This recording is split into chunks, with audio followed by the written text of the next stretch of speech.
안녕하세요. IT조선 유진상입니다. 안녕하세요. 한서희 변호사입니다. 네, 지난주에 예고해 드렸듯이 오늘은 이제 드론에 대한 얘기를 좀 해보려고 하는데요. 드론 요새 접하기가 쉬워졌어요. 애들 장난감도 많아지고 뭐 이렇게 촬영이나 뭐 농업에서도 많이 쓰이고. 좀 드론에 대해서 좀 간단하게 좀 설명을 해주실 수 있을까요? 드론이 원래는 이제 항공안전법상에만 이제 규정되어 있는 어떤 비행체였거든요. 근데 최근에 드론법이 나왔어요. 드론의 활용 촉진 및 기반 조성에 관한 법률이라는 건데 간략하게 드론법이라고 말을 많이 하고요. 근데 여기서 이제 규정의 정의가 어떻게 되어 있냐면 사람이 탑승하지 아니한 채 항행할 수 있는 비행체 이렇게 되어 있고요. 무인 항공기란 말로 많이 사용을 하죠. 그러면은 이 드론 날릴 때요. 우리 그 어렸을 때 RC 비행기나 헬리콥터 같은 거 있거든요. 이거하고는 또 법이 따로 분류되죠? 그거는 아예 무인 동력 장치라고 볼 수 있는지 모르겠어요. 그것도 뭐 사실은 안에 포함되어 있다고 보셔도 될 것 같긴 한데 어느 정도까지 날아가나요? 제가 사실 어렸을 때 조립식 남들 하는 것만 그냥 TV로만 보고 이렇게 봐가지고 저도 잘 몰라요. 근데 여태까지는 법에 항공안전법에 이제 그거는 제한이 되어 있었는데 12kg 이하의 경우에는 아무 등록 면허나 뭐 이런 게 없이 마음대로 할 수 있었어요. 그러니까 예전에는 그런 것들 뭐 운행하는데 큰 제한이 없었을 것 같고요. 앞으로는 이제 법이 조금씩 개정될 가능성이 많은 부분입니다. 자, 방금 전에 드론법이 새로 만들어졌다고 했는데요. 이거 좀 간단하게 좀 소개를 좀 해주실 수 있어요? 이거는 5월 1일부터 시행되는 법률인데요. 올해 5월 1일이요? 이미 시행이 된 거네요. 드론에 대해서 이제 뭐 그건 규제법이 아니에요. 활용 촉진에 관련되는 법률이라서 어떤 뭐 특별 지구를 지정해서 거기서는 이제 어떤 항공안전법상 인증이나 등록 절차 없이 좀 완화돼서 사용할 수 있도록 이제 뭐 허가를 해주겠다, 뭐 내지는 시범 사업구역을 지정을 하겠다, 뭐 이런 내용의 이제 법률이고, 그것과 관련해서 뭐 어떻게 위원회를 운영할 건지 이런 것들이 들어있는 법률입니다. 특별하게 지금 상황에서는 뭐 어떤 규제나 뭐 어떤 기준이나 이런 것들이 막 들어있는 건 아니고요.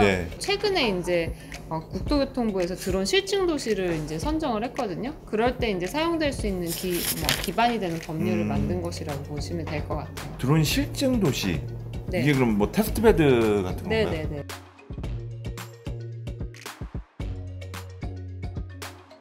제주도, 부산광역시, 대전광역시, 경기도 고양시 여기가 네 군데가 실증 도시로 이제 우선 선정이 됐어요. 그 드론을 보면 제가 알기로 드론에 상당히 규제가 많은 걸로 알고 있거든요. 뭐 아까도 키로수 잠깐 얘기하셨는데. 키로수가 뭐 몇 킬로 이상 되면 날릴 수 있고 사실 애들 장난감도 있잖아요. 규제들에 대해서 좀 소개를 좀 해주세요. 현행 법률상으로는 12kg이 기준이고 12kg을 초과할 때는 안전성 인증을 받아야 됩니다. 그리고 또 기체를 등록해서 운행을 해야 되고 이제 그거를 운행하는 조종사도 그것과 관련된 이제 면허가 있는 사람만 12kg 초과할 경우에는 면허 있는 사람만 그것을 조종할 수가 있는데 지금은 그러니까 12kg이 안 되는 경우에는 이제 자유롭게 할 수 있는 거죠. 등록도 필요 없고 안전성 인증도 필요 없는데 이제 앞으로 드론을 이제 활성화하겠다고 하면서 조금 기준을 이제 세분화시키고 강화한 측면도 있습니다. 이제 왜냐하면 미국 같은 경우는 지금 250g이 넘는 경우에는 이제 등록 면허제를 실시하고 있고 일본은 200g을 넘는 경우에 그렇게 하고 있거든요. 그래서 우리나라도 이제 250g을 기준으로 해서 4가지 종류의 이제 등록제가 실시가 되고 면허제도 생기게 됩니다. 5월 1일 날 시행된 드론법이 아니라 앞으로 바뀔 드론법인 거죠? 그거는 드론법이 아니라 항공안전법이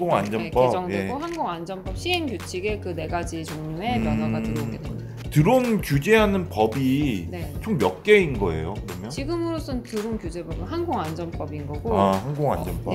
모든 뭐 비행기와 관련된 비행 물체나 뭐 비행 장소와 관련된 건 다 항공안전법에서 지금 규정을 하고 있어요. 그럼 국토교통부에서 만드는 법인 거죠? 국토교통부에서 만드는 법이고 또 이제 뭐 항공안전법 시행규칙은 국토교통부 고시가 되죠. 제가 알기로는 군 쪽에서 또 법이 있는 걸로 알고 있거든요.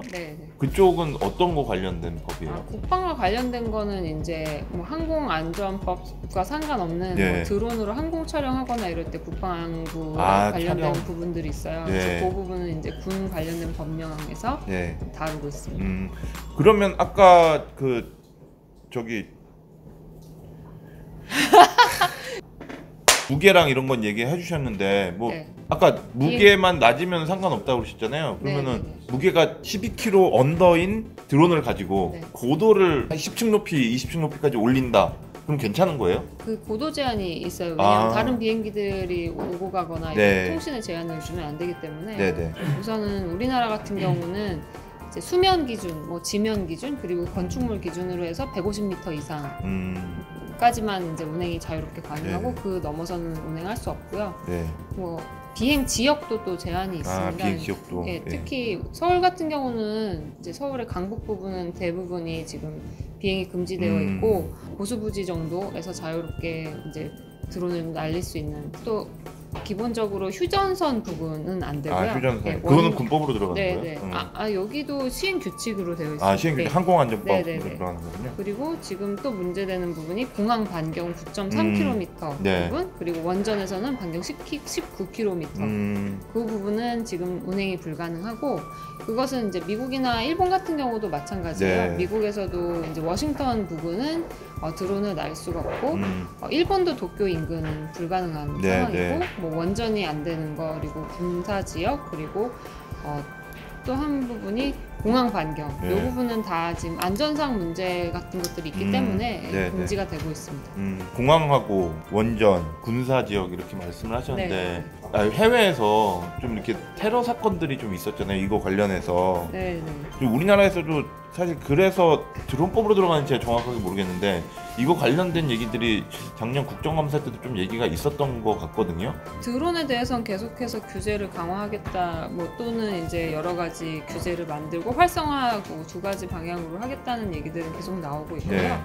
그 부분은 아마 이제 다른 법령상으로 이제 운행 불가한 지역으로 이제 지정이 될 가능성이 있을 것 같아요. 드론을 동네에서 이렇게 날렸는데 그게 추락을 했나 보더라고요. 그래서 추락을 해가지고 다행히도 사람은 안 다쳤는데 차에 떨어져가지고 차가 이제 좀 많이 망가졌어요. 근데 드론을 등록을 해야 되는데 등록도 안 돼 있고 그래서 이걸 드론을 날린 사람을 찾기가 참 어려웠다라는 얘기들이 있었거든요. 네.